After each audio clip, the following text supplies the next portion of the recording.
Sebenarnya seks itu dibutuhkannya tuh berapa kali sih seminggu? Kita lihat. Edukasi seksual itu sebaiknya dimulai di umur berapa, Dok? Sejak nggak boleh haram, nggak boleh ini kamu masuk neraka. Itu buat anak-anak Gen Z sekarang itu udah nggak masuk akal. Why haram? Why masuk neraka? Kan kita mesti jelasin. Ya. Mungkin grooming itu sering dimulainya tuh dari mana dan kalimat-kalimatnya tuh seperti apa sih, Ya Dok? kalimatnya tuh Tentang prosedur merapatkan, mengencangkan. Ini kan di daerah area intim Ya. makin populer ya, Dok Ya. ya. Kalau dari segi medis, mana yang benar-benar berfungsi, mana yang cuma gimmick sih, Dok? gini. Yang paling aneh kan ya itu yang sama biawak gitu. Hah? Dia harus ngeliat biawak dulu baru ereksi. Itu ada sampai di ya ada. Tadi dokter juga sempat menyinggung soal fetis nih, Dok. Ya. Apakah semua fetis itu perlu disembuhkan? Satu kalimat bisa membuka pikiran, satu obrolan bisa menggerakkan perjalanan. Halo Piper, saya Jeje, the voice behind Pip Talk.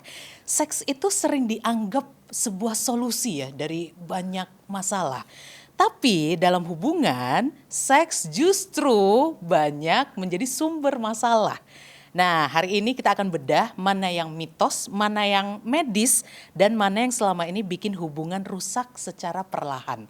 Teman ngobrol saya, ini kalau udah ngomongin seks, pertama mindset pasti adalah beliau. Happy sekali bisa menyambut Dr. Boyko di Pip Sama-sama. Talk. Hello Selamat datang. Pipers.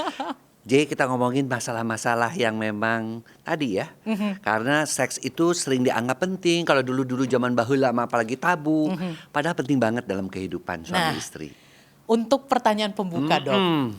Kalau baca berita sekarang, Ya. perceraian di mana-mana. Nggak cuma selebriti ya, Dok. Orang-orang Iya, terdekat kita betul. pun, tetangga, keluarga. Iya. Ada tuh cerita soal perceraian. Sebenarnya berapa besar sih, Dok, peran perceraian ini karena masalah seks dan juga komunikasi intim? Iya. Di klinik Pasutri di Tebet kita pernah melakukan penelitian. Memang sudah agak lama ya. Tahun 2018, 2019 kita ambil sampelnya juga dari pasien-pasien yang datang itu. Ya saya dapatkan 35% itu memang masalah seks dan penampilan. Nomor satu tetap komunikasi. 55-58% itu komunikasi suami istri. Tapi sisanya adalah masalah seks. Nah makanya kalau dipikir-pikir dia sedih juga. Apalagi kalau sudah mulai gray divorce, artinya rambutnya udah gray, Ya. udah ubanan, tapi udah sekian puluh tahun kawin kemudian cerai. Betul. Dan kalau kita cari akar-akarnya selain komunikasi ya itu lagi. Wanitanya masuk usia menopause, prianya udah nggak perkasa lagi. Nah itu kan menjadi apa ya? Akhirnya menjadi satu masalah yang mereka simpan satu saat meledak. Gitu.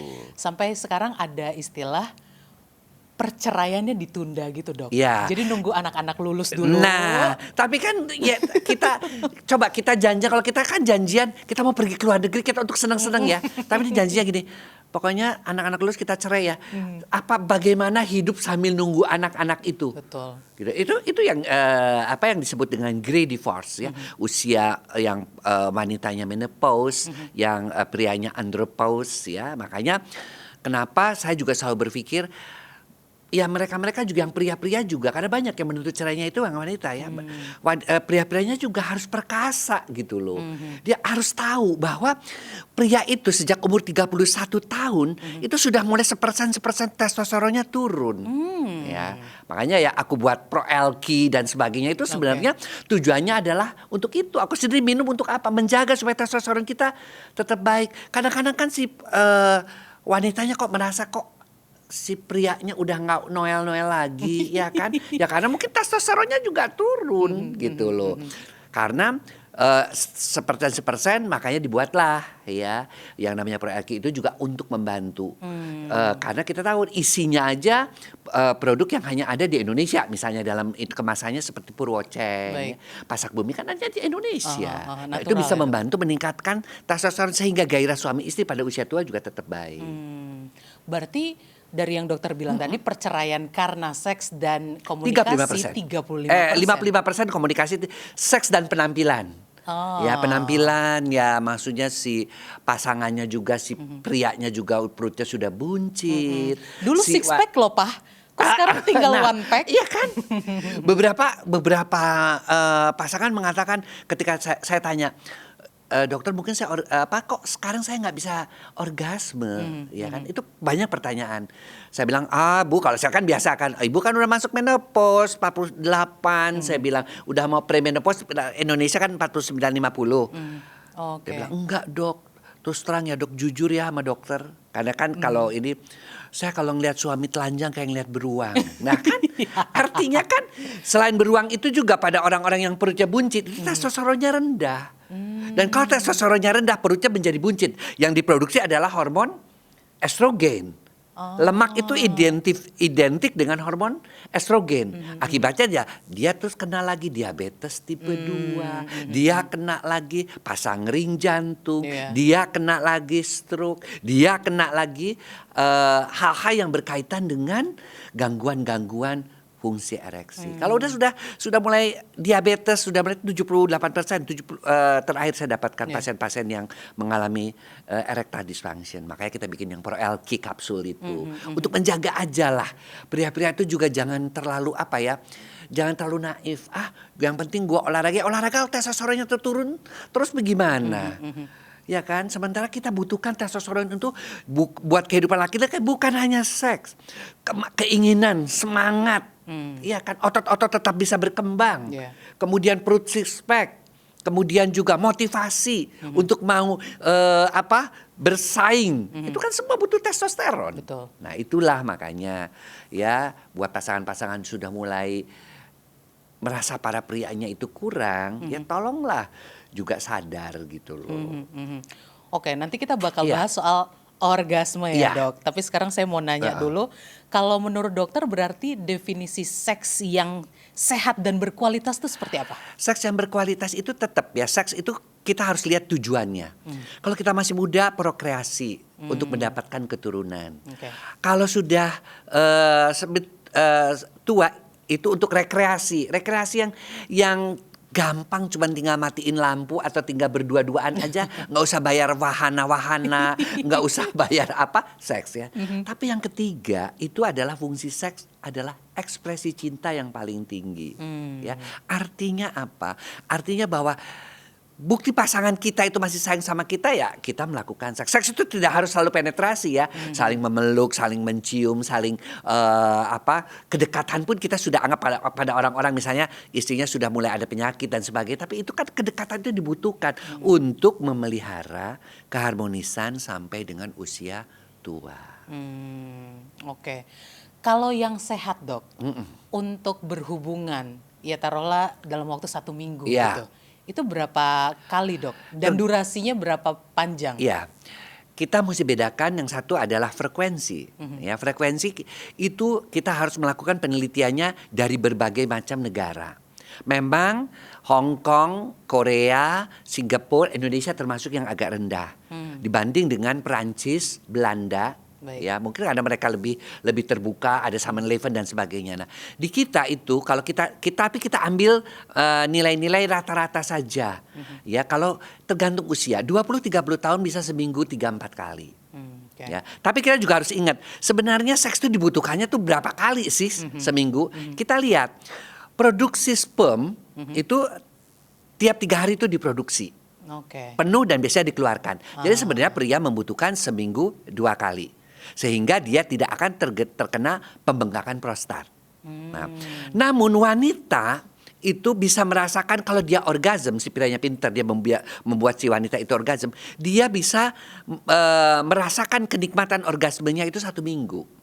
Jadi saya selalu mengatakan kalau bisa 2 kali, 3 kali usia 20-30 oke. 30-40 2 kali lah. 40-50 1-2 kali, 50-60 1 kali, 60-70 1 kali atau 2 minggu sekali, it's okay. Itu kan sesuai karena ada penelitian juga bahwa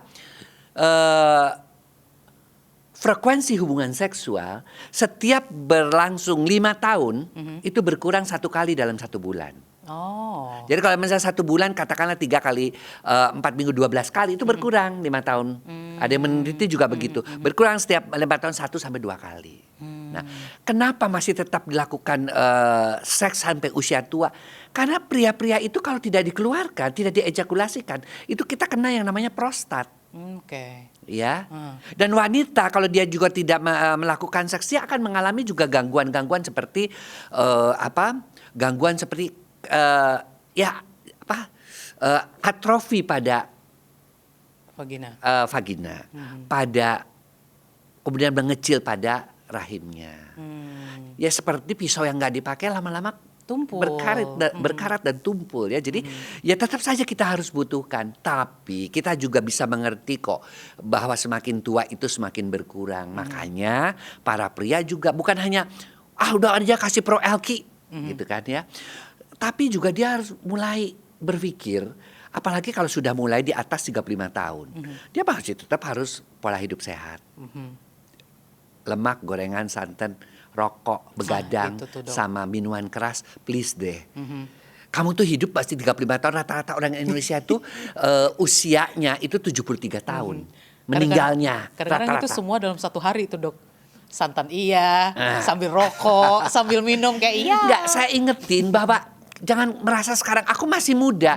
Ya tapi kan kamu juga akan harus melihat tua. Betul. Bahwa kamu tuh akan tua. Dan rata-rata di Indonesia 72, 73. Berarti kan kalau 35 tahun belum olahraga, 40 tahun ke depan itu kamu akan, mohon maaf, gemuk, stroke, bolak-balik ke rumah sakit. Karena harus pasang ring, Iya. bolak-balik diabetes, makan obat udah kayak makan kacang, ya kan? Ya kita juga harus mulai berpikir gitu loh. Ya kalau dari sisi seks ya saya mungkin akan membantu Pro Elki. Kalau buat wanita mungkin saya akan bantu dengan Femilove karena dia bisa hasil penelitian juga, karena kita juga obat-obat itu kan saya pakai dari Indonesia kan, jadi dari Madura itu kan mengandung 36 macam ramuan Madura yang saya berikan untuk wanitanya.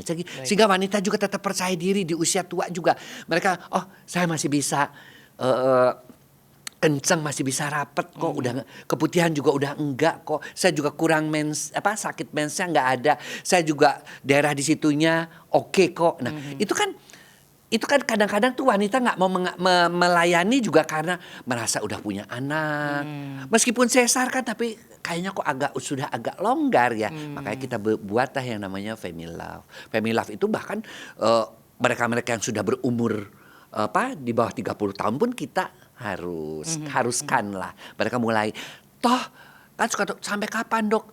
Bahaya enggak? Kamu kalau makan sayur bahaya enggak? Ya enggak, nah itulah. Kita kan nggak pakai kimia. Natural ya, Dok. Ya, natural semua kan. Dan itu kita sudah buktikan dari rahasia-rahasia leluhur. Leluhur kita orang Madura, leluhur kita kayak Pro Elki, Purwacak itu orang Jawa, ya. Kemudian juga kita juga berusaha gitu ya untuk membuat kondisi si Miss V-nya tuh buat si pria juga sampai nggak usah sampai lari ke ani-ani lah gitu loh, karena masih bisa menjepit, masih bisa bagus gitu loh istilahnya. Nah ini juga yang pengen aku tanyain nih dok, tentang prosedur merapatkan, mengencangkan. Ini kan di daerah area intim makin populer ya dok ya. Kalau dari segi medis, mana yang benar-benar berfungsi, mana yang cuma gimmick sih dok? Gini. Saya sendiri ada yang namanya, waktu itu saya belajar mengenai estetik gynecology. Itu kita belajar tentang seks ya, itu sempat di Turki, sempat di Filipina, sempat juga di negara-negara lain. Nah itu diajarkan memang. Di Indonesia memang belum berkembang banyak, ya karena mereka bilang, aduh sekarang memikirin dulu deh masalah obstetri aja, perdarahan, kematian bayi masih tinggi, akibat stunting masih ada. Tapi kan kita nggak bisa juga, ya. Kalau saya kan lebih ke arah gynecology, lebih kepada masalah-masalah ginekologi yang sekarang masyarakat sudah mulai berpikir ke arah itu. Udah masalah bagaimana stem cell, bagaimana merapatkan tanpa harus operasi, bagaimana juga mereka masih bisa kalau susah orgasm karena misalnya klitoralnya tersembunyi dan sebagainya, bisa kita bantu. Bagaimana membuat sensitif melalui, kita ada misalnya alat artikulir pasuti kayak HIFU ya, kayak itu kita belajar untuk itu. Nah itu memang secara medis terbukti. Tapi kan orang untuk merasakan itu ya, pertama sedikit orang yang belajar itu, ya kan. Kedua butuh biaya yang cukup. Betul. Ya. Nah, makanya kita melakukan terobosan. Kan kita punya banyak herbal-herbal yang sudah diakui. Hanya mereka kan tidak dimunculkan kayak ramuan Madura tuh please deh. Orang semua tahu. Tapi nggak pernah diteliti kan. Yeah. Nah kita pakai, kita coba, kita kembangkan ya. Sampai terus terang ya bukan saya kegeeran. Itu ramuan itu kayak Femilove itu sampai pengen orang-orang luar negeri pada minta. Oh, Jadi iya kalau dong? mereka itu datang ke klinik ya mereka orang Arab, orang dari Belanda itu kadang-kadang mereka bawa beberapa buat saya bagi-bagi buat teman-teman. Jadi merchandise. Ya, tapi kan kita belum untuk sampai ke sana itu kan di Indonesia lebih susah. Kita kan beda dengan di China. Kalau di China orang-orang UMKM itu kan dibantu, didorong, bahkan dibebaskan pajak, bahkan pemerintah ikut membantu. Kalau di Indonesia kan enggak, malah susah-susahin. Mana ininya, mana itunya, mana di BPOM-nya kan seperti itu. Makanya UMKM kita jarang-jarang maju. Ya udah, saya bilang ke mereka ya udah kamu bawa aja. Ya, saya bikinin surat nanti pakai kertas resep bahwa obat-obat ini memang dibawa adalah resmi dari ada BPOM-nya, ada segalanya. Nah, ini juga yang saya kadang-kadang suka sedih ya, karena saya tahu orang-orang Indonesia juga kreativitasnya tinggi. Betul, tapi nggak membantu gitu loh dari ini. Kalau saya lihat di China itu mereka undang apa dikirimin ke kita. Mereka bilang saya bantuin kamu, saya diskon kamu untuk bisa pajaknya saya bebasin. Yang penting kamu jual di luar negeri. Padahal kita kan nyari untuk devisa ya kan. Ini saya waktu itu ketemu sama beberapa duta besar di Belanda, di Jerman waktu itu ya. Kemudian mereka bilang, "Dok, kirimlah ke sini, kirimlah." Saya bilang sulit. Karena di kita tuh prosesnya juga nggak gampang-gampang banget. Padahal kita udah ada halal, udah produk-produk aku kan pasti udah ada halal, udah ada BPOM, udah teruji ya kan. Bahan-bahannya juga pasti dicek dulu oleh BPOM kan. Nah kan udah seperti itu gitu loh. Nah ini juga ya tapi ya kita mulai-mulai di Indonesia dulu deh. Menyadarkan dulu lah mereka bahwa merawat diri itu penting. Itu 35% dari penyebab daripada perceraian. Itu kalau dari dalam. Nah, kemudian kan kita juga mikir, "Dok, ngapain Dok pakai dari luar cukup pakai sabun bayi aja?" Boleh saja. Tapi kan kita juga mesti berpikir bahwa ya sekarang sorry ya, orang kan juga sudah mulai belajar oral. Kalau dulu kan seks cuman missionary position. Berarti kan daerah di situ juga mesti dirawat, mesti rada wangi, tapi wangi-wangi yang alami kan. Nah, makanya kita buatlah yang spray. Terutama yang spray itu yang saya takut yang spray majak honey ini saya selalu berpikir begini ya. Kenapa sih sekarang banyak banget orang keputihan? Kenapa sih banyak banget ya air-air yang di Indonesia bukan saya menghina PAM atau apa. Kadang-kadang PAM kita kan juga sudah lama kalau saya tanya ke PAM-nya sendiri ya sejak zaman Belanda nggak pernah diganti pipanya. Ya kan udah pasti kan mengalami gangguan. Nah, makanya saya bikin yang namanya spray itu untuk kalau kamu jalan-jalan, bahkan kalau ke luar negeri pun ya istri saya bawa, misalnya ke mana di koper besar ya, ke luar negeri, misalnya kita ke Cina kemarin ke mana bawa, karena itu untuk sprot, karena kita juga di China kita juga nggak tahu kondisi air, tinggal sprot, kemudian cuci dikasih tisu basah, kalau mau cuci nanti di hotel. Ya ini jadi itu menghindari lah, kita tidak bisa menganggap air di mana-mana di rest area, di mall, even mallnya itu mall besar juga saya nggak berani. Makanya saya tuh punya program sebenarnya di otak saya. Setiap tas wanita itu harus ada spray misfi untuk ketika mereka kencing. Ya anak-anak sih kalau bisa pergi bawa jangan lupa spraynya dengan tisu basah. Udah cukup itu aja. Jadi kamu juga mau kencing di mana kan suka ketakutan, duh kotor nggak ya, toiletnya bau apa enggak ya, semprot. Pakai lagi ini. Mau sholat lah. Nanti sampai di hotel, di tempat yang bersih baru kita cuci yang beneran. Bahkan kalau di rumah pun kadang-kadang kita cuci pakai air mineral. Untuk menghindarkan hal-hal seperti itu. Ini sebenarnya pertanyaan saya selanjutnya, tapi dokter sudah menjawab tadi yang masalah spray lalu tisu. Kan sekarang banyak banget yang menjualnya. Banyak. Ya. Dan pasien saya itu harus boleh saya ngaku jujur. Sebagian besar pasien saya itu adalah pasien-pasien dengan keputihan.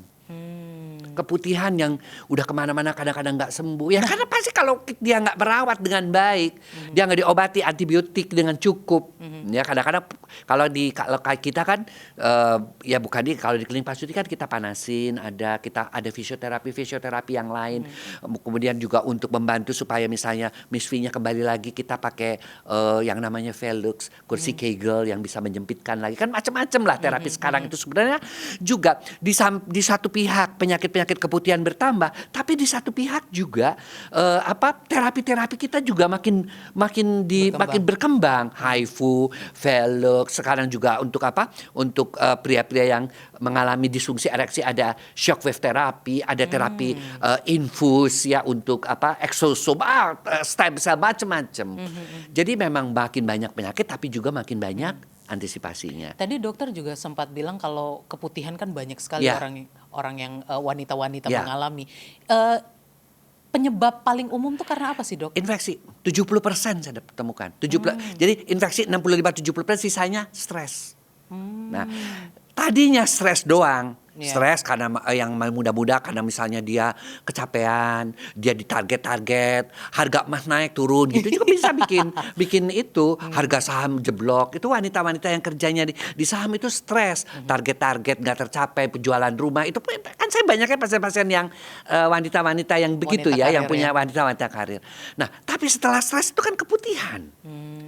Keputihan itu terus mengundang ya maaf ya mungkin mengundang jamur, mengundang yang lain. Jadi double. Kawanan yang lain. Kawenan yang lainnya masuk. Nah, Oke. yang kedua, dokter kan pasti juga mengajurkan nih sampai aku bilang, kamu sudah vaksinasi kanker belum?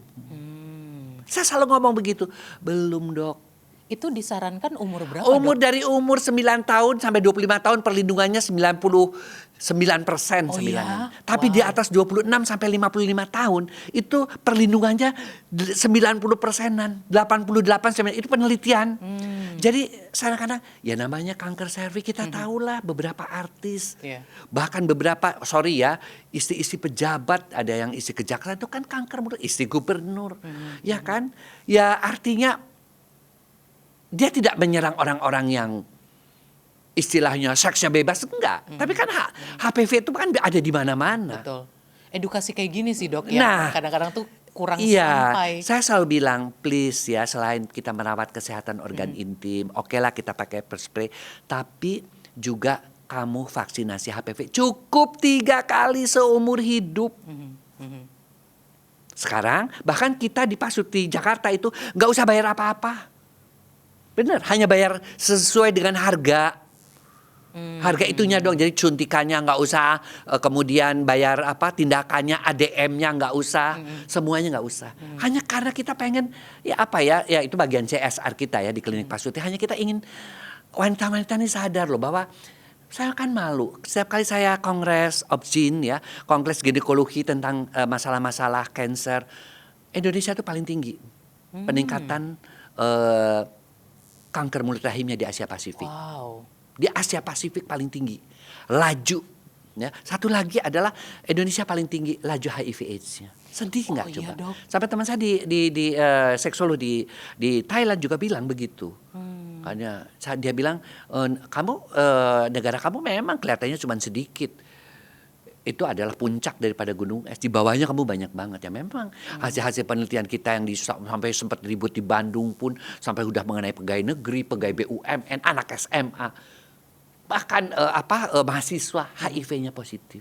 Dan itu sampai saat ini belum ada obatnya. Jadi ya saya tuh kalau di undang-undang seperti ini saya senang bukan apa-apa. Saya bisa mengedukasi mereka gitu loh. Bisa mengedukasi mereka untuk mereka tuh aware terhadap dirinya mereka sendiri. Lo jaga diri lo sendiri deh. Sekarang jangan lo bikin lagi udah lo kena HIV lo tularin lagi sama orang. Iya. Gitu loh. Jadi Ini PR buat kita juga ya, Vipers ya, terutama Ya. yang perempuan-perempuan. Setelah ini, ayo sama-sama kita suntik yuk. Anda cuma lihat di harganya di situ berapa, udah, karena kita subsidi itu semua.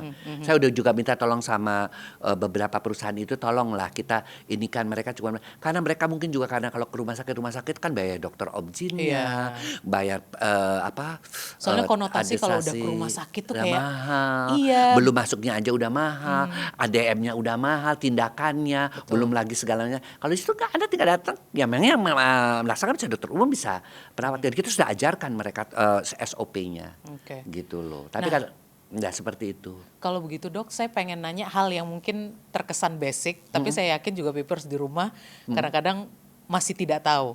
Cara membersihkan Ya. area intim yang benar itu seperti apa? Oke, jadi untuk supaya misfimu baik, pertama adalah kamu harus memilih celana dalam yang bisa menyerap keringat. Nggak usah tuh yang namanya, saya selalu bilang celana dalam dari nilon atau dari jaring, bukan mau nangkap lele. Saya bilang gitu. Yang kedua, cukurlah rambut kemaluanmu itu nggak apa-apa ya, Dok, ya? pendek. Tidak boleh sampai gundul-gundul pacul. Baik. Karena rambut kemaluan itu Tuhan ciptakan selain sebagai tanda seks sekunder, dia juga bisa menyaring yang namanya kotoran-kotoran termasuk jamur. Yang ketiga, kalau kamu pergi ke toilet, usahakan cari toilet jongkok. Sekarang saya dengan saya ngomong-ngomong begini, sekarang di mana toilet-toilet di bandara mana sudah mulai banyak yang jongkok. Itu yang paling baik.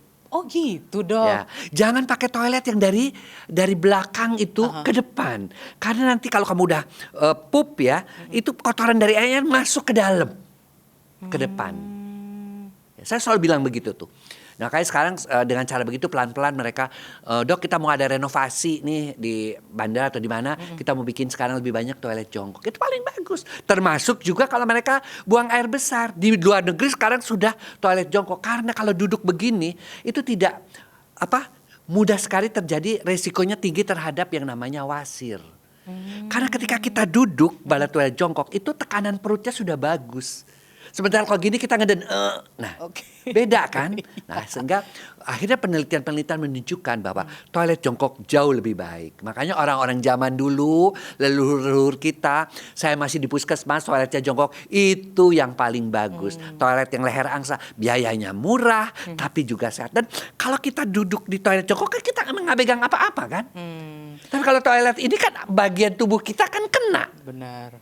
Di era sekarang, semua orang punya kesempatan untuk jadi kreator. Tapi masalahnya, nggak semua tahu harus mulai dari mana. Disinilah Edutify masuk. Edutify adalah platform belajar yang dibuat khusus buat kamu yang mau upgrade skill di dunia digital. Mulai dari konten, editing, storytelling, sampai memahami algoritma. Bukan teori kosong, tapi ilmu praktis yang dipakai para kreator dan praktisi industri setiap hari. Kurikulumnya terarah, singkat, dan to the point. Kamu bisa belajar cara bikin video yang menarik, nulis konten yang ngena, bangun personal brand, bahkan dapetin trik-trik teknis yang biasanya cuma dibocorin di kelas premium. Dan yang bikin Edutify beda adalah pendekatannya. Semua materi dirancang biar mudah dipahami, bahkan kalau kamu masih pemula banget, formulanya ringkas, visual, dan friendly. Jadi kamu bisa belajar sambil praktek, bukan cuma nonton. Edutify juga selalu update. Setiap bulan ada materi baru,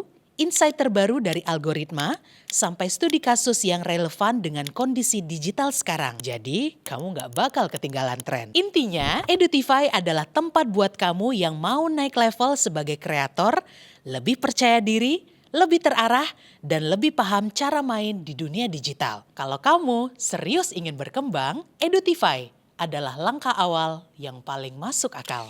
Ya kan? Mungkin itu salah satu indikator mungkin ya, Dok. Kayak zaman dulu, core orang-orang dulu tuh udah pakem tanpa harus pilates. Tanpa harus gimana, yoga. karena mereka ininya juga betul kan, ininya. Kemudian mereka juga dulu anak-anak zaman sekarang kan disuruh senam pasca melahirkan, mana mau. Karena mereka udah sesar, udah gitu, enggak lah. Akhirnya kan daerah-daerah di situ juga menjadi tidak menjepit lagi. Padahal kan senam pasca melahirkan tuh untuk melatih supaya otot-otot itu kembali. Otot-otot misfinya kembali seperti semula. Saya diajarkan sama Bagus, kan? mama sih, Ya, Dok. kan Jadi begitu. pipisnya ditahan Yes. katanya. Jadi dikeluarin sedikit, terus ditahan, keluarin lagi. Itu benar ya, Dok ya? Benar, betul. Mama kamu memang udah, zaman-zaman mama kamu kan pasti zaman-zaman umurnya anak aku juga. Pasti mereka udah tahu. Dan kalau kita dipasuti pada mereka yang susah kegel, mereka bisa ikut fisioterapi kegel. Jadi tinggal duduk di kaki, tinggal duduk di kursi, otomatis otot-ototnya dibenerin sendiri. Itu sampai dibuat seperti itu.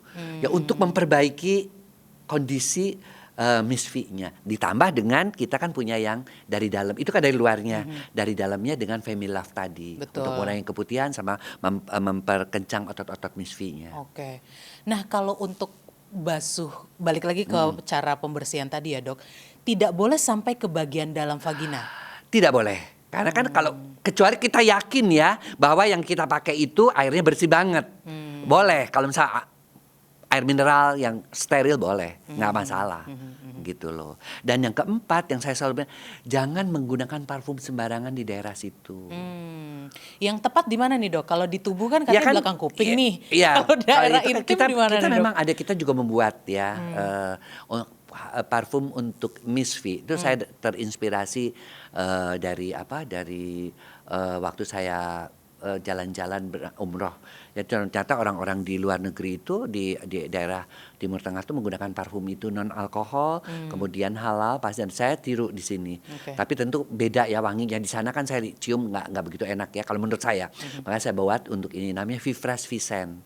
Itu juga Ada nggak dok produknya? nggak saya bawa. Oh baik. Tapi saya lebih mengutamakan ini adalah parfum karena mohon maaf ya, kadang-kadang kan pria-pria juga pengen explore, ya kan, daerah-daerah seputar Miss V-nya. Nah itu karena kita tambahkan feromonnya di situ, si pria juga menjadi lebih bergairah. Oke. Tapi itu bisa didapetin aja nanti di Toko oren, toko hijau. toko hijau Udah bisa lengkap ya kok dok itu. ya. Oke. Sekarang saya mau nanya tentang orgasme dok. Kadang-kadang orgasme itu jadi sebuah tekanan gitu. Ya. Fake orgasm itu kan kita sering banget mendengar Iya. sisi perempuannya dok.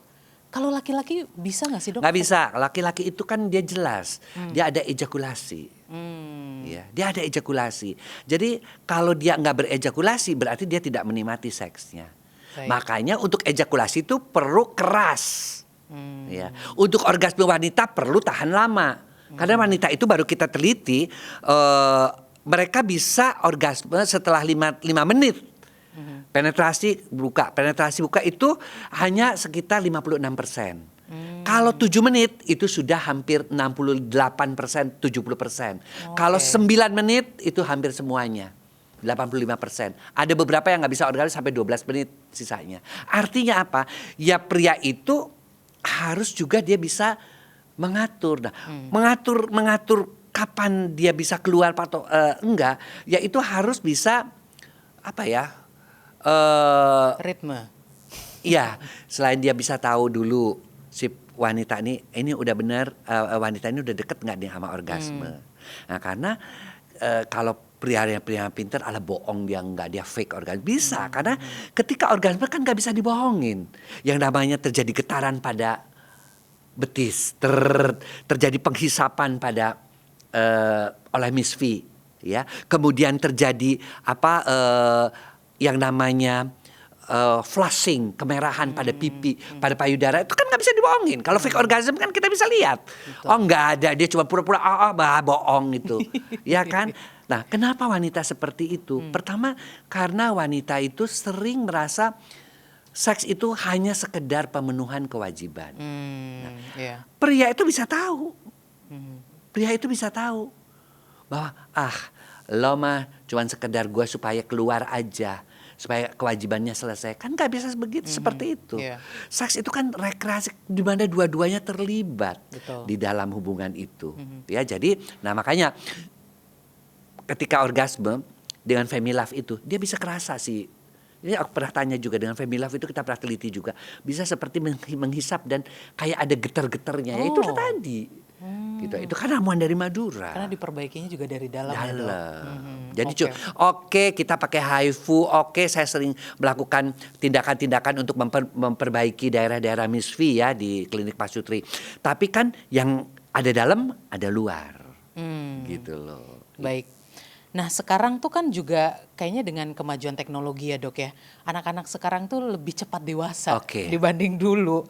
Ini fakta medis psikologis atau cuma efek dari perubahan sosial digital nih dok? Jadi dua-duanya ya. Penelitian menunjukkan, ini penelitian lagi, bahwa zaman saya ya zaman baby boomers itu yang namanya pubertas itu teman-teman saya itu umur 13-14 tahun. Jadi teman-teman saya SMP itu baru dapat menstruasi, baru apa. Iya, sama mimpi basah juga umur 13-14 tahun. Sekarang penelitian menunjukkan mereka mengalami menstruasi atau haid itu umur 11 tahun. Prianya juga mengalami mimpi basah yang pertama 11 tahun. Bahkan katanya sekarang anak-anak itu udah jarang mimpi basah ya dok ya? Karena mereka kan sudah melakukan masturbasi duluan. Karena melihat daripada film-film tersebut. Iya, Nah, iya. itu kenapa? Pertama faktor gizi. Ya, gizi kita memang membaik. Iya. Ya, kemudian yang kedua yaitu faktor media sosial, pornografi dan sebagainya yang membuat yang namanya otak tengahnya ya atau yang juga ditambah dengan pusat limbiknya itu mengalami pematangan lebih cepat. Karena kan seks itu kan melalui indera masuknya kan. Nah, karena dia sering melihat film-film katakanlah di salah satu TV pacaran anak SMP, nah, kan terangsang. Akhirnya mereka lebih cepat mengalami akil balik. Apakah itu kita sebut sebagai yang namanya pubertas dini? Ya, kalau saya bilang. Kalau kita masih menganggap itu 12 tahun dulu ya. Kalau misalnya tapi akhirnya kita sepakat bahwa pubertas dini itu kalau mereka mendapatkan mimpi basah pertama ataupun head yang pertama kurang dari 9 tahun. Dan itu banyak. Baik. Karena saya juga dapat pasien-pasien seperti itu yang dikonsultasikan oleh beberapa ya. Dan hal tersebut ya mereka yang mengalami pubertas dini itu saya harus kasih tahu estrogennya tinggi, resiko terkena kanker payudara nantinya. Baik. Karena pubertasnya lebih dini. Itu juga ponakan saya, Dok, dapat menstruasi itu di kelas 5 SD. Sudah 10 menstruasi. tahun. Iya. Dulu kan saya kelas 2 SMP saya tahu banget. Karena kan mereka pada bergunjing dulu kan masih ada majalah. Kan saya juga ngisi dulu masih ada majalah-majalah yang namanya Aneka Yes. Masih ingat nggak? Ingat dong. Majalah-majalah gadis. Saya sekarang Gadis, Aneka Yes. Terus saya Kawanku. juga kawanku. Saya juga jadi konsultan Kelihatan di sana. kita angkatannya nih, Iya. Dok. Jadi aku kan begitu. Itu kan mereka umurnya yang mens itu baru-baru 12 tahun gitu loh. Jadi saya masih tahu banget. Nah, sekarang kan udah lebih muda lagi. Tapi yang saya heran, ya sorry, kalau mereka yang tinggal di kota, ibu-ibunya udah mulai parenting, udah mulai mengerti. Tapi yang di kampung-kampung nggak tahu, masih tetap saja mereka mendapatkan orang tua yang tidak aware terhadap masalah-masalah mengenai bagaimana sih ngajarin anak-anak yang ibunya ngajarin pakai katakan pembalut. Bagaimana sih orang tua si ayah mengajarkan anaknya untuk mimpi basah tuh apa saja bahaya-bahayanya. Jangan hanya dikaitkan, udah kamu udah mens, kamu mesti sholat. Udah kamu udah mimpi basah, kalau sholat kamu nggak sholat kamu dosa. Bukan begitu. Tapi mereka mesti mengerti apa resikonya. Kenapa mesti sholat. Itu kan harus dialami secara mendalam gitu loh. Kalau menurut saran dokter, edukasi seksual itu sebaiknya dimulai di umur berapa, Dok? Sejak anak mulai bertanya. Ya, sejak anak mulai bertanya, mulai dia menanya, "Ma, aku datang dari mana?" Itu pun harus saya punya bukunya itu. Saya bikin ya waktu itu sama Dr. Sonia. Adik bayi datang dari mana itu judulnya.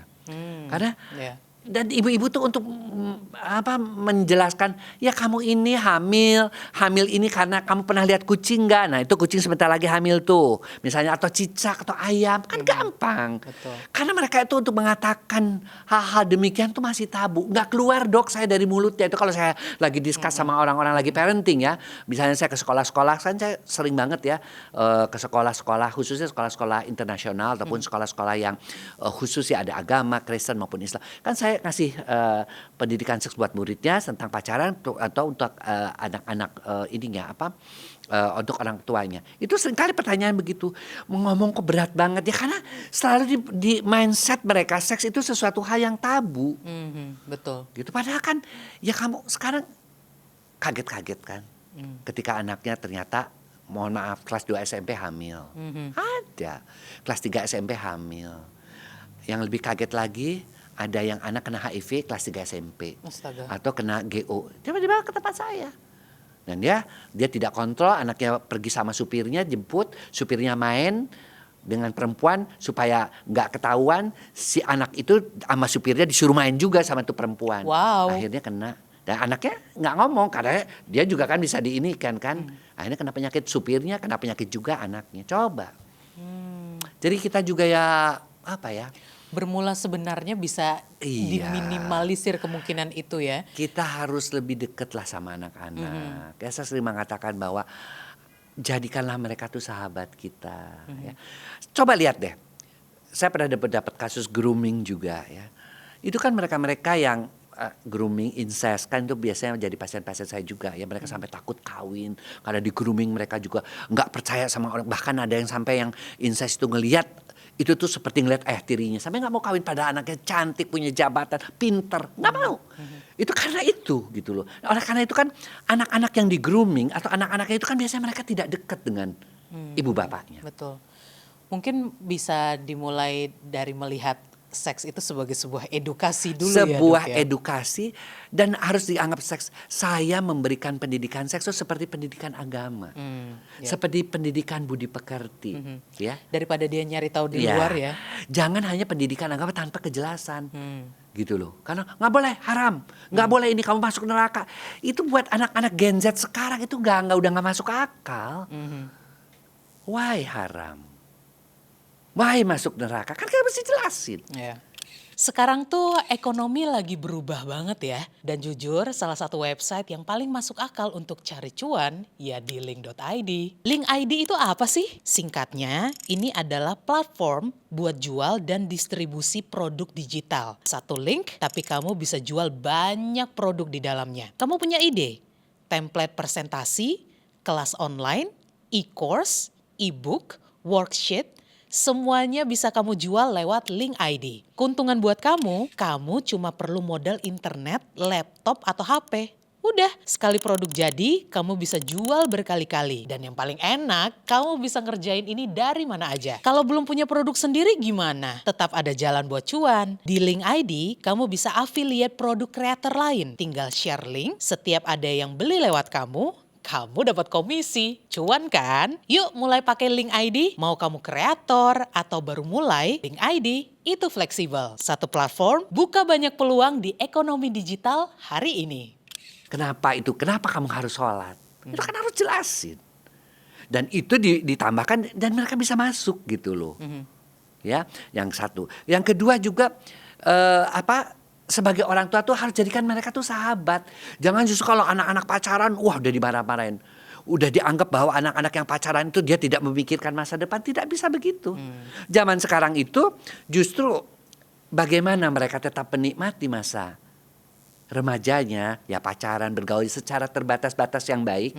Tapi mereka juga menikmati pelajarannya juga tetap bagus. Betul. Kan bisa. Tetap memantau.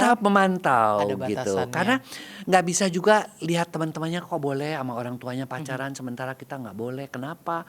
Apa bedanya orang tuaku sama orang tua mereka? Ya kan, kita juga mesti begitu. Tapi untuk itu kamu kalau ada apa-apa cerita.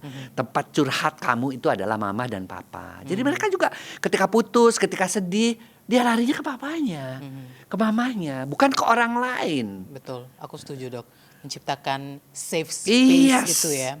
Oke, tadi dokter sempat menyinggung juga masalah child grooming. Ya. Nah itu juga di sosial media lagi Iya, rame dan banget. saya juga ngelihat, saya juga pernah dapat kasusnya, soalnya beberapa kasus yang child grooming ini, saya pikir ya saya tetap nyalahin orang tuanya. Kenapa kamu membiarkan? Ya alasan mereka, ya kita kan dua-duanya kerja, dok, sibuk gini ya. Jadi Anda tahu sendiri ya, yang namanya predator, seksual, pedofili kayak atau apa, itu semua tuh mereka tuh memang otaknya udah bejat ya, mereka akan cari target. Dia tuh akan cari target anak-anak wanita yang cantik, kurang dapat perhatian dari orang tua, suka sibuk main di medsos. Dan mereka tidak akan langsung begitu. Yang saya dapat juga mudah-mudahan kasih permen dulu, muji dulu cantik, bajunya bagus. Padahal dia niatnya udah jahat. Naik lagi nanti targetnya, naik lagi sampai akhirnya melakukan seksual. Foto dong, kamu tuh badannya bagus, kamu tuh cantik. Fotonya disebar. Diancam dia, kalau kamu nggak mau tidur sama aku sebarin fotonya. Kan begitu. Itu yang saya dapat ya. Nah, akhirnya dan trauma grooming, trauma dengan predator seksual itu akan terus sampai anak itu ya, ini kemarin terakhir udah 33 tahun, setiap pacaran udah mau kawin, cowoknya mau 7 kali nggak mau. Akhirnya dia datang ibunya datang, anaknya itu saya bilang ibunya keluar. Saya pengen ngobrol banyak. Baru bongkar bahwa dia pernah incest oleh oleh ayah tirinya. Oh, Jadi dia udah nggak mau lagi. Dia bilang udahlah. Dan dia selalu menganggap laki-laki itu ya di mindset dia ada seperti itu. betul. Gitu loh. Hanya mau seks, hanya mau ngerusak. Nah, itu kan mengubah kayak begini kan nggak gampang gitu loh. Jadi daripada nih ibu-ibu nih sekarang kamu lihat anak-anakmu lucu, tapi karena kamu sibuk, karena kamu menganggap bahwa uang itu segala-galanya, no, kamu akan kehilangan mereka. Apalagi kalau sampai mereka jadi target grooming, target pedofilia, habis masa depan anak-anakmu. Percuma kamu kasih mereka uang, kasih kamu apa kalau mereka menjadi target predator seksual. Ini juga mungkin bisa membantu Pipers yang kebetulan udah Pipers, punya ya. anak di rumah ya dok ya. Mungkin grooming itu sering dimulainya tuh dari mana dan kalimat-kalimatnya tuh seperti apa sih Ya, dok? kalimatnya tuh misalnya gitu, misalnya ya, kamu cantik, kamu udah punya ini enggak? Ini untuk yang laki juga. Om punya loh game-gamean. Nanti om kasih deh. Kamu dikasih nggak uangnya? Udah habis om, ininya pulsanya dikasih gamenya. Wah kamu tuh jagoan banget ya kalau main kayak gitu. Hal-hal yang merayu-rayu, Validasi. dibawa terus dibawa ke rumah dan sebagainya. Nah ketika dia sudah kerjakan tuh si pria atau si wanita itu, difoto sama dia. Oke, kalau kamu masih cerita rahasia ini saya akan sebarkan kepada orang tua kamu. Saya akan sebarkan kepada yang lain-lain. Nah, foto itu dijualnya lah ke grup-grup pedofilia di luar negeri. Oh my God. Gila ya. Di Bali saya udah pernah menemukan itu. Di mana juga ada yang menjadi dijualnya di Australia. Karena di luar negeri juga orang-orang sakit jiwa itu kan membentuk kelompok. Iya dok. Pedofilia, iya iyalah. Meskipun kita katakan itu adalah parafilia, penyimpangan seksual, tapi mereka bikin grup sadis masokis punya grup sendiri, grup fetis punya grup sendiri. Kalau di luar negeri kan seperti itu. Kalau saya belajar tentang seks ke luar negeri itu ya seperti itulah. Ada grup-grup mereka sendiri. Kalau masalah yang queer, masalah LGBT trans itu mah udahlah nggak usah diomongin ya, itu mah mereka kadang-kadang kalau saya lagi belajar tentang seks juga mereka datang dengan gaya-gayanya yang khas. Ya udahlah, kita ya namanya kita kan belajar ya, jadi tetap berteman sama mereka, bahkan mereka menjadi pembicara di lah di dalam ilmu seksologi ya. Tapi ya kita juga harus tahu bahwa mereka punya grup-grup seperti itu gitu loh. Dan mereka merasa bahwa akan mendapatkan pasokan-pasokan foto-foto film-filmnya itu ya dari Indonesia, dari Kamboja, dari negara-negara Filipina yang memang kadang-kadang masih belum keras untuk hukuman terhadap mereka pedofilia. Makanya saya setuju banget tuh dulu Jokowi mengatakan bahwa kebiri, tapi kan sampai sekarang saya nggak ngeliat banyak kasus-kasus yang tidak dilaporkan. Betul. Ya. Jadi, nah disitulah kebijakan bahwa kamu kalau tidak nyaman, nah mulai diajarkan tidak boleh ada yang menyentuh kamu. Kalau kamu tidak suka kamu ngomong. Yeah. Kalau kamu ada sesuatu hal yang membuat kamu sedih kamu ngomong. Karena papa dan mama tuh akan selalu bersama dengan kamu. Karena kamu kadang-kadang, dan itu bukan salah kamu loh. Yeah. Yang salah tuh adalah kan kadang-kadang dia nggak ngomong karena dia merasa dia dibodohin kan. Yeah. Aku bersalah, aku goblok. Tidak, kamu yang salah tuh adalah orang itu iblis, orang itu setan. Dia memanfaatkan ketidaktahuan kamu. Yeah. Dan disitulah yang namanya orang tua yang harus sudah mulai masuk. Mudah-mudahan itu tidak terjadi. Tidak terjadi pada keluarga. That's why Papers di rumah semuanya ya. Karena saya sendiri kasus-kasus ini sudah cukup banyak. Saya dapat ya. Dan mudah-mudahan kalian juga ya ketika mendapatkan pasangan-pasangan yang benar. Makanya saya selalu mengatakan bibit bobot bebet kan kalau zaman saya kan masih begitu. Enggak apa-apa. Iya. Itu tuh memang harus kita lihat, keluarganya harus kita kenal. Ya. Sekarang sih banyak kan orang udah nggak mau nikah, banyak loh sekarang. Banyak Bahkan banget, Indonesia di 2025 itu menurun pernikahannya sampai 44% saya dengar. Kemarin saya ketemu waktu nikahin ini ketemu ngobrol sama ke penghulu. Dokter Boyko kok turunnya makin banyak ya dok di kawasan ini aja. Nah tadi karena mereka takut dengan banyaknya. Tapi kan tidak berarti bahwa makin banyak makin susah ngebesarin anak. Tapi kan seorang itu menikah kan tujuannya apa? Justru saling mengisi kan. Seperti panci dengan tutupnya. Ya kalau panci itu wanita, tutupnya itu pria kan. Hidup berdua itu kadang-kadang kan ya lebih apa ya? Lebih ya menurut pandangan beberapa pakar perkawinan ya, saya belajar waktu itu tentang marital therapy kan dengan Profesor Kohn di Belanda. Nah mereka mengatakan bahwa it's okay, tapi kamu juga mesti menghormati pilihan orang yang tidak menikah. Oke, karena menikah atau tidak menikah itu memang pilihan. Setuju. Ya, tapi kamu juga mesti siap nggak dia ketika tua harus sendirian. Siap nggak kalau dia itu, karena di Jepang sekarang itu orang tuh ditemukan meninggal dalam ini sendirian sampai udah membusuk. Dibuka apartemennya sudah tinggal kerangka ada. Iya, jangankan di Jepang dok, di Indonesia pun Ya sudah udah ada. mulai. Ya, jadi kalau kita mau melihat hal seperti itu ya oke. Kalau kamu mau begitu, wahai yang nggak mau menikah, kamu mesti punya uang untuk ke rumah jompo yang bagus. Ya, saya tanya, sampai saya sempat searching, sempat kemana, kesentuh kemana untuk rumah-rumah senior living itu. Ya, 1 month kalau kamu masih mau enak dengan segala lapangan tenis, dengan segala paddle, dengan segala makan enak, dengan ada dokter segala, 20 millions for months.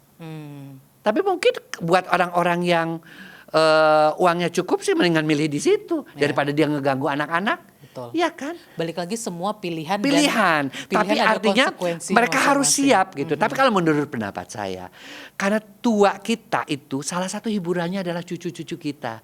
Melihat mereka tumbuh, karena mereka itu kan bagian dari kita, ya kan? Melihat anak-anak itu juga katakanlah berprestasi, mereka harmonis, kita juga bahagia kan?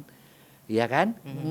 Makanya itu pilihan saja sih sebenarnya. Ada juga yang menikah oke, tapi mereka child free. Saya cukup banyak beberapa selebriti juga mengatakan gitu. Dok, saya nggak mau punya anak, kan dia biasanya datang ke kita untuk minta KB yang aman. Emang kamu kan belum punya anak, saya bilang gitu. Ya dok, saya mau ini aja.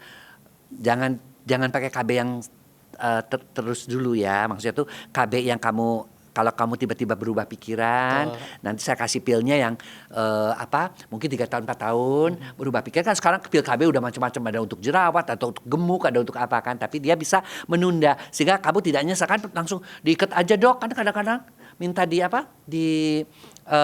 tubektomi gitu biar nggak punya anak. Saya bilang jangan. Mendingan kamu pikir dulu. Mungkin hari ini kamu masih muda, masih 24, 25 tahun tuh masih muda.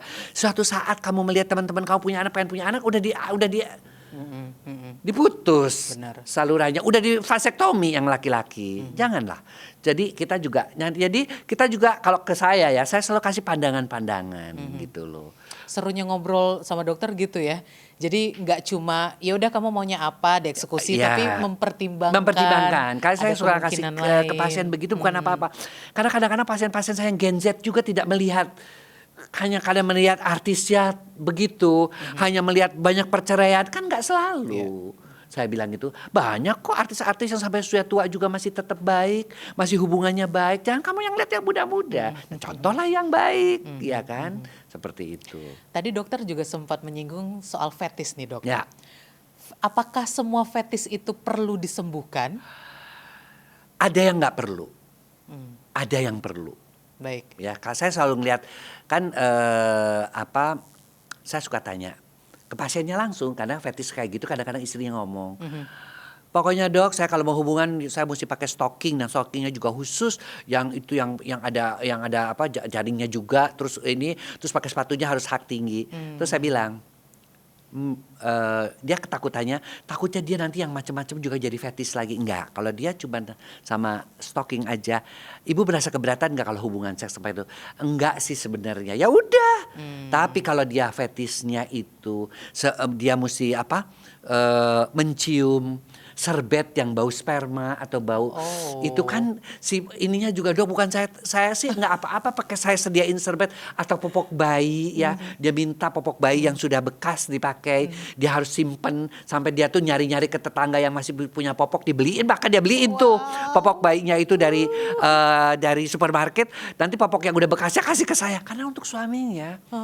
Kan Dari pengalaman dokter yang kayak ini teraneh sih. Iya, popok bayi karirku. termasuk aneh. Tapi kalau misalnya hanya celana dalam ya sampai dan nggak tahu tuh dok, saya juga suka malu. Suami saya tuh kan dia rumahnya ya agak kayak di kompleks gitu.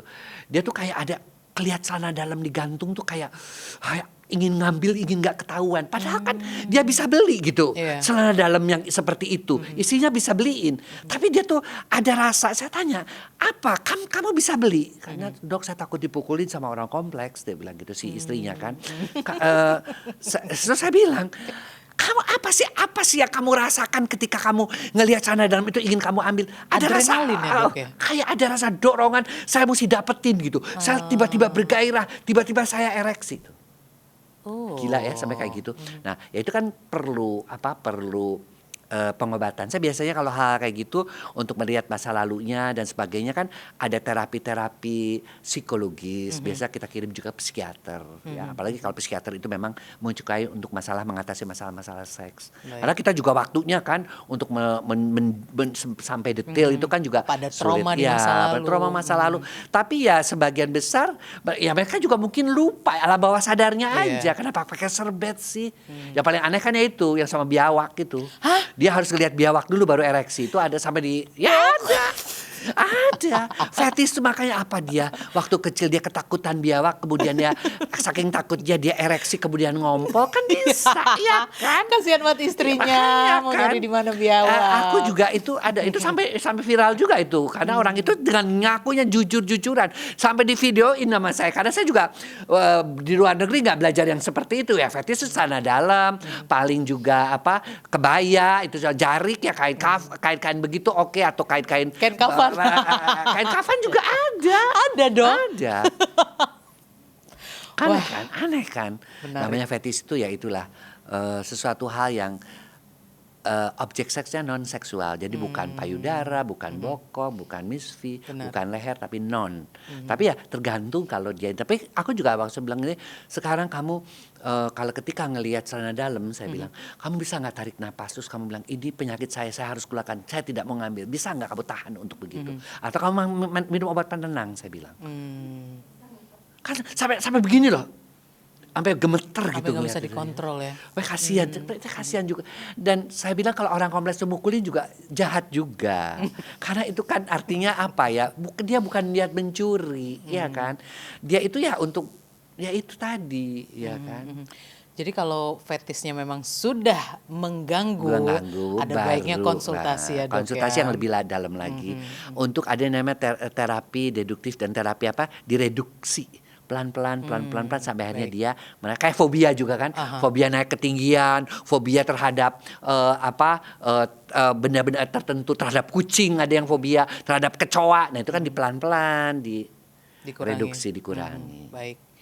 Dari tadi di depan kita ada produk-produk yang memanggil untuk diintip gitu loh dok. Ada apa aja nih dok? Ya, di situ kan yang pertama itu oke. Ya, yang pertama itu yang saya ingin sampaikan seperti saya katakan tadi ya, Family Love. Family ya. Love. Ini Family by Love the way foto zaman kapan nih dok? Foto zaman dulu memang. Tapi karena ini dari tahun 2004 saya sudah buat. Oh, wow. Dan ini kita perbaiki terus formulanya. 36 formula dari Madura. Dan Anda sekarang tinggal minumnya dalam bentuk kapsul 2x1. Ini tuh Lendir bisa berkurang, ngurangin lendir, keputihan nyeri juga, Dok. waktu haid, bisa lebih misfinya lebih rapat, lebih menjepit. Kemudian juga yang lebih ini tuh ya, beberapa orang juga buang air besarnya jadi enak ya dok ya. Ya, karena ngaruh ini ya, Dok, ya? herbal. Ya, jadi ke semua dan yang terutama juga gairah mereka juga menjadi lebih baik, lebih normal. Ini kalau Seperti yang itu. untuk prianya. Ya untuk prianya Pro Elki. Kalau Pro Elki sih dokter udah dari tahun 2004 juga sama. Dokter udah minum juga 2x1 bahkan beberapa orang dok kan saya udah minum 2x1. Bisa nggak kalau saya itu kan isinya 30. Kalau saya mau main aja dipakainya 2 tablet boleh juga. Tapi kan lebih baik kalau kita lihat hormon itu kan lebih pada hormon kan isinya kan ada pasak bumi dari Indonesia ya dari Kalimantan, Purwoceng hanya ada di pegunungan Dieng ya, kemudian Bromo, kemudian cabai Jawa ya memang hanya ada di Jawa, jahe merah itu kan semua plus yang lain-lainnya. Betul. Itu semuanya kan Indonesian banget ya dan itu makanya mengapa orang luar negeri juga pengen banget dapetin ini tapi kan Purwocengnya susah di luar negeri ya kan. Sekarang Dan sudah itu salah satu sumber diramukan di testosteron. sini. Ya, itu salah satu sumber daripada testosteron. Ya, Indonesia itu nomor 2 paling banyak ininya vegetasi ya, tumbuh-tumbuhannya di dunia. Baik. Nah, kalau ini spraynya yang tadi Itu ya, spray. Dok. Boleh Udah saya deh. buka nggak sih, Dok? Apa? Boleh Boleh saya dibuka, buka buka aja. Itu spray itu dibuka dan tinggal nyemprot aja. Itu terinspirasi dari apa coba? Dari zaman Covid kan kita spraynya untuk tangan Oh, ya. benar. Nah ini sekarang terinspirasi dari situ saya bikin spray ya untuk nah tuh kan cuma seret udah kasih tisu, Anda nggak usah duduk di situ, nggak usah lagi ini, iya. Baunya fresh ya, Dok? Fresh, Mhm. ya. Kayak aroma baru mandi gitu. Iya, dan itu tidak ada hampir nggak ada kimianya ya sama sekali ya. Dan dia itu karena herbal, kemudian juga pH-nya sudah kalau sampai masuk pH-nya sudah sesuai, it's okay lah. Ini khusus untuk wanita. Kalau Wanita, prianya enggak, mau saya pinjem juga kalau mau ke sana. Kan kita juga kalau kencing di sana kan takut biasa kita, tapi yang bawa biasanya di tas wanita. Kan Oke. kecil banget, ini kan Praktis. praktis banget gitu loh. Harganya nggak seberapa tapi manfaatnya untuk jangka panjang gitu loh. Coba kalau kamu sampai kena keputihan itu sampai kena kanker, habisnya miliaran. Wah, amit-amit. Amit-amit ya kan. Tapi Mulai kalau dari kita hal bisa yang membersihkan simpel. daerah situ dengan baik. Makanya saya tuh cita-cita, ini memang cita-cita. Dalam campaign kita itu, Wish Majakani Spray ini harus merupakan bagian daripada tas wanita di samping lipstick, di samping bedak, di samping sisir. Yeah. Itu. Saya tuh pengen satu adalah itu. Itu yang saya lagi mau usahakan sebagai bagian daripada campaign kita untuk mengharmoniskan wanita, mencegah dari berbagai macam infeksi termasuk jamur dan sebagainya. Nah, campaign yang kedua ya itu tadi, ayo vaksinasi kanker. Karena saya juga kalau sampai datang ke klinik udah bau udah begini, pas saya cek ini stadium 4, aduh rasanya miris, masih cantik, masih anaknya masih kecil, sedih loh saya itu. Dan harus ingat juga kanker serviks itu bukan hanya untuk wanita yang bisa divaksin, laki-lakinya juga. Saya sendiri. Pada usia sampai 55 tahun ya. Saya 63 tahun waktu itu saya divaksin. Sama, karena itu kalau untuk perempuan mencegah kanker serviks, kanker 17% kanker payudara, kemudian kanker vagina, kanker vulva, kanker anus. Untuk laki-lakinya kanker penis, kanker testis, kutil kemaluan, sama kanker anus. Dan yang terpenting lagi, dulu virus yang vaksinasi dulu masih ada. Kita juga masih punya yang 4 virus. Tapi sekarang udah terbarunya 9 virus. Nah, itu dibandingkan di mana-mana, ya cuman beli harganya itu nggak sampai seberapa dibanding di rumah sakit ya. Gitu loh. Pengetahuan saya kan masih minim sekali ya, Dok ya. Kalau untuk suntik seperti itu biasanya datangnya tuh ke rumah sakit yang Ke besar. rumah sakitnya ada. Oke. Ya, tapi kan kalau ke rumah sakit bukan saya ini kan saya juga punya rumah sakit di Bogor. Kadang-kadang kan harus kena biaya yang lain. Tapi kalau ke klinik di tempat kita di Pasutri di Tebet ya silahkan nanti di 0218314290. Kalau mau datang itu cuman harga itunya aja. Itunya gratis, semuanya gratis dari kita sebagai bagian apa ya? Jadi saya tuh dulu kan mohon maaf ya Jupe itu kan sempat jadi pasien juga ya, dia bilang dokter harus mau lah dok memberikan penyuluhan mengenai kanker mulut rahim. Nah waktu di awal-awal sih masih trennya itu ya saya nyuntikin sampai misalnya dulu di BRI, Telkom ya semua kita suntikin ya, Pertamina dan sebagainya itu kita lakukan itu ya dengan tujuan jangan sampai kena kanker serviks gitu. Mencegah lebih baik lah. Setuju sih. Berkat penjelasan dokter tadi saya pun ikut tergerak pengen suntik Ya gitu, udah Dok. datang aja ke Pasutri, udah hanya beli ini aja yang 4 virus juga cukup kok. Baik. Iya.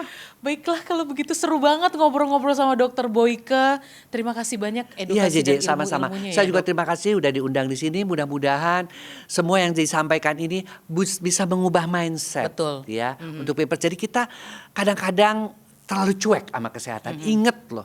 Sekali lagi apalagi semakin tua, kesehatan itu adalah harta yang paling berharga yang harus kamu jaga. Setuju. Dan untuk pasangan jangan lupa untuk mengkomunikasikan Yes. ya. Jangan malu-malu, jangan dipendam kalau ingin hubungan kalian lebih harmonis. Dokter Iya. Boyke terima kasih banyak. Sama-sama JJ Papers, terima kasih juga sudah menyaksikan ini. Dan mudah-mudahan ya yang namanya Papers ini semakin hari semakin banyak yang bisa menginspirasi orang-orang khususnya yang muda-muda juga Amin, ya Dok. sehingga bisa merupakan salah satu sumber daripada pengetahuan. Terima kasih banyak sudah menyaksikan Papers. Sampai ketemu di episode selanjutnya ya. Talk soon. Bye for now.